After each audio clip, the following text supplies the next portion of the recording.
Hi everyone, this is Crafty Decoria and I hope you're all doing great. I myself am a little bit under the weather. There's been a cold going around the family and I happened to catch it. So hopefully I won't be getting much worse and I'll be able to pull through this in no time.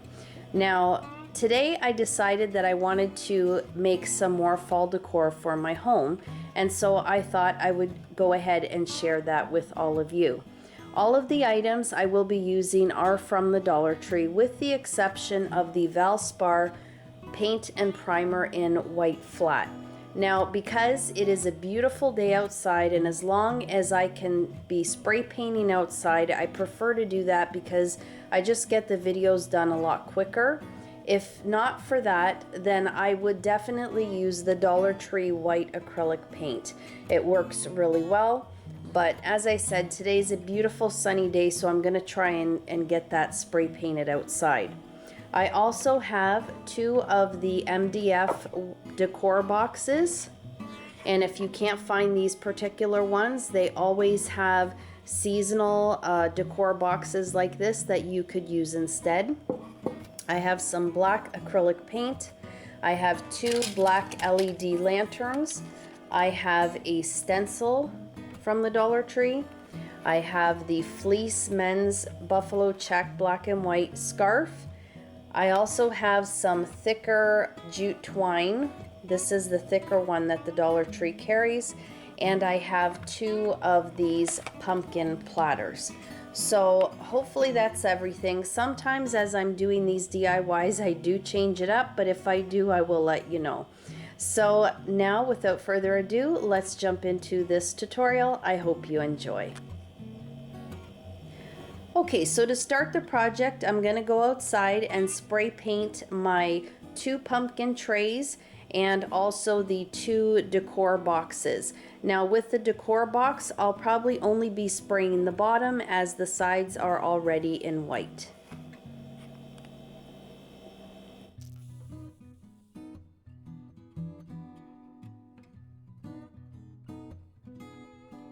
Now using the black acrylic paint from the Dollar Tree and a cosmetic sponge, I'm just going to pounce on very lightly some of that paint around the edges of the pumpkin platters so that it looks like the black and white enamelware.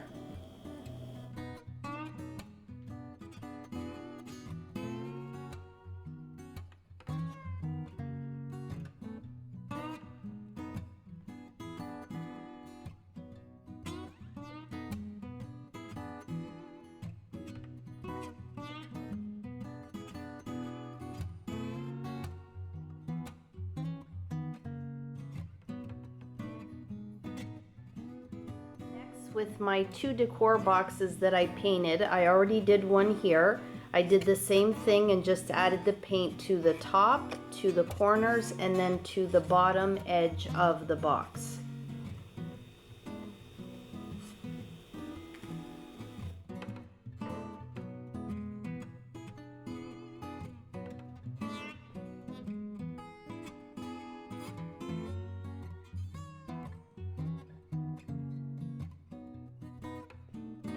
I was planning on stenciling something on the front of these boxes, and I was going to use the Dollar Tree stencil, but I've changed my mind again and decided to go with these Dollar Tree stickers by Jot. You get 370 count in this package, and they are alphabet, and then they also have numbers and symbols.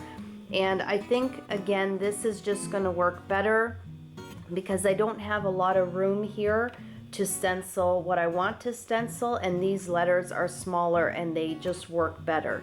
So because I was only able to find them in green and red, I just went ahead and decided to paint them.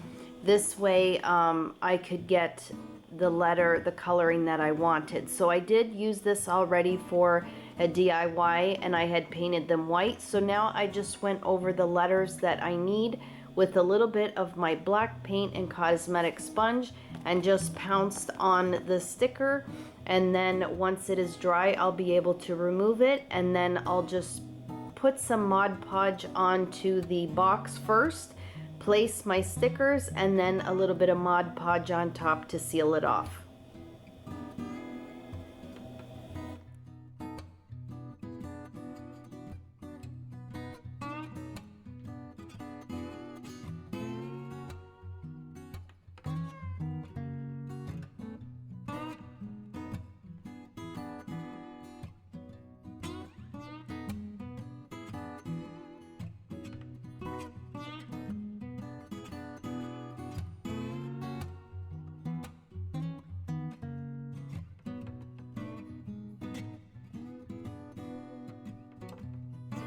Now using my E6000 glue, I'm going to glue the boxes to the inside of the pumpkin platters, just like that.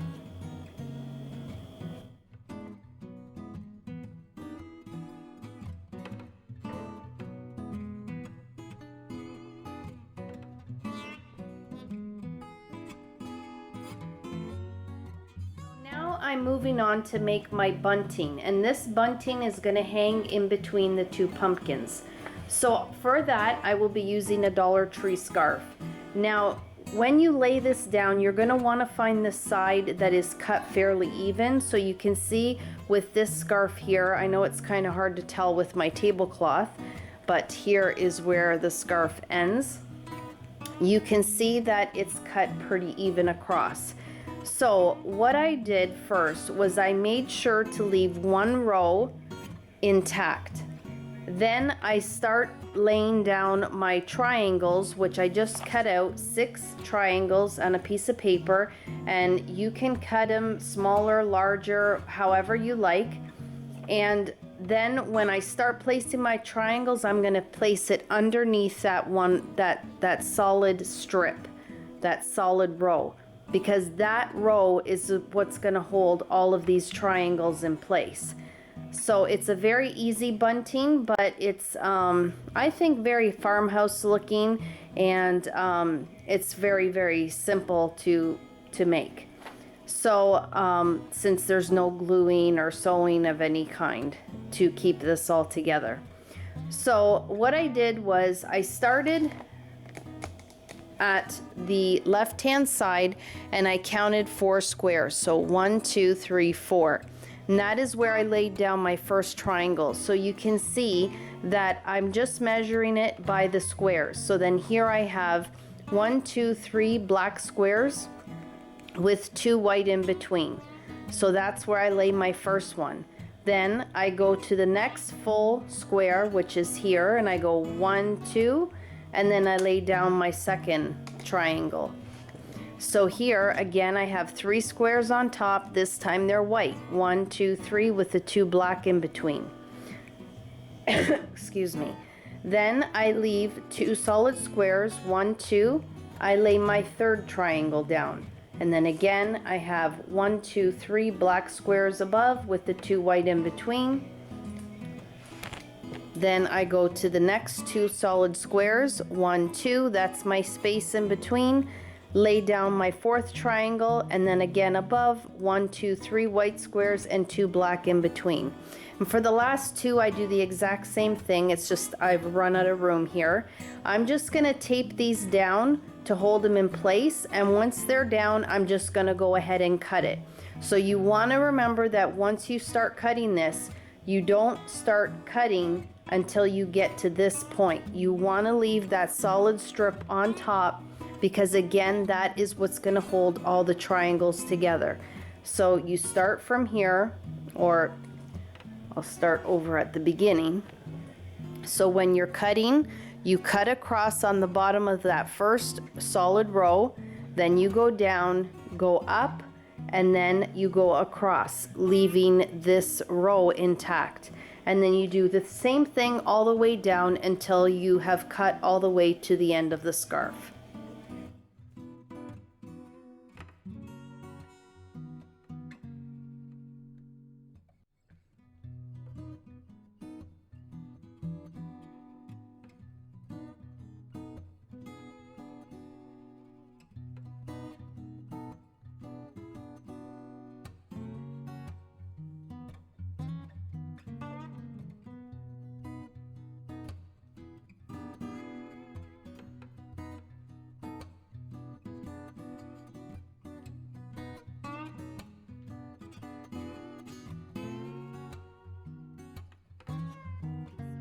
on the bottom is the bunting that I cut out with the triangles, and then above is the other side. So if you make your triangle a good enough size, then you can definitely make another bunting using the other side. So that is what I'll do, but I'll probably just end up trimming this area here to make it more like a triangle, and with this scarf you have 2 buntings for the price of 1. Okay, so now before I can put my pieces together and hang them up to show you what it looks like all complete, I need to attach some jute twine to the back of the pumpkin so that I can hang them up. And all I did to do that was I took the Dollar Tree jute twine, and this is the 1 single roll. It's a little bit thicker. And I made 3 even lengths. I tied it at the top and then braided it and then tied it at the bottom to make a jute twine rope. So now I'm just going to take the 2 ends, and probably around the middle of the pumpkin, I'm just going to glue that in place. I'll do that to the other pumpkin as well, and then I'll be able to hang these up. Now with the bunting that I made from the scarf, I am going to just cut a piece of jute twine and then tie it at the end here, because I'm also going to hook this up behind the pumpkin, and I'm going to cut it fairly long because I'm not sure the length that I'm going to need until I get it up there. But I'm just going to simply just cut a piece and then tie it to the end and then hang it up on my screw.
Okay guys, so here we are in my side entrance, which is actually our front entrance. This was a covered porch, and we are in the middle of just doing a little bit of renovating here. We still have quite a bit to do.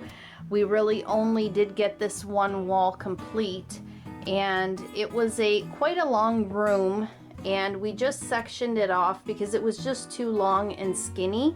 So we wanted it to have more of an entrance feel, and perhaps when we do get it all done, I can show that if that is something that you guys would like to see. But for now, I just tried to hang this piece up here because it was the best area that had the most light and you could see it better. But here you can see, right here are some French doors that I still have yet to paint. And I just ended up putting one of those tri-fold, can't think of the name of what they're called, screens, just because I do have a lot of tools over on the other side and it is a little bit messy. So forgive me for the mess. But here is my Dollar Tree fall decor piece that I wanted to hang up in this area. But I absolutely love this bunting. It is super simple to make, and as I said, you do get 2 buntings out of the 1 scarf.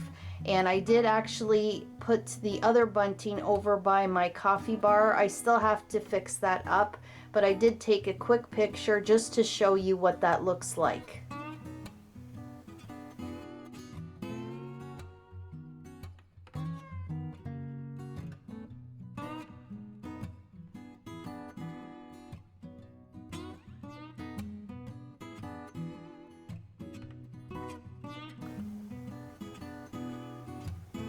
So guys, for $1.25 here in Canada, $1 in the US, you can get two really nice buntings, and I think they look really, really nice and so easy to make. You can't get any easier than that. So here with my pumpkins, I ended up just hanging them one on each side of this large mirror. And yes, this is a Dollar Tree mirror that I made using the Dollar Tree mirrored frames. And I did make two smaller ones over in my dining room, but this one here, I use, let's see, 3, 6, 9, 12, 15 mirrors. And I just did the around the mirrors with the nautical rope from the Dollar Tree, and it is, I love it. It is so large, and it really just opens up this little area here, and I just love how it looks, and it's great for decorating, and it is so large that even though I hung the bunting, it's really not in the way. And this way, because originally I wanted to hang a wreath, this wreath here that I have on my chair, this is one that I just made quickly. I was going to hang it in the center, but then I thought, well, I could just hang 2 screws on each side of the mirror, and this way I could just put the bunting across and it won't really cover up the mirrors as much as the wreath, and then I could still decorate to each side. But I love these pumpkins. I think they are adorable, and I just love how the little Dollar Tree lanterns look in there. So just very quickly, I didn't add a lot to it. I just added a little bit of the Excelsior and a couple little pumpkins. And then there you can see on the front, I wrote Happy Fall. And then over on the other pumpkin, I wrote Y'all. Just zoom into that so you can see. And it's really not picking up as great on that one, the black trim that I did around the pumpkins, but here you can see it, so it kind of looks like the enamelware. I probably will go and add a few little chips out of it so that it gives it a more enameled look with the chips out of it. I just think that looks really nice. It gives it a more weathered old look, and I didn't do that right now, but I probably will go back and do that. But I just absolutely love it. And all I did was I just tied the bunting. As I said, I just took a piece of jute twine, tied it, and then I made a knot at the other end and just looped it onto the screw. And then in front of that, I just hung up my pumpkin, and I absolutely love it. Being that the wall is an espresso finish, I figured these white pumpkins would just pop out. And I love it. I absolutely love how it all came together. Well guys, I really hope that you enjoyed this little simple DIY that I just wanted to make for my entrance, and I thought I'd share it all with you. If you did like it, then please give this video a thumbs up, share the video if you can, and if you haven't subscribed to my channel, I would love it if you did. As always, you guys take care of yourselves, and I hope to catch you in my next video. Bye-bye.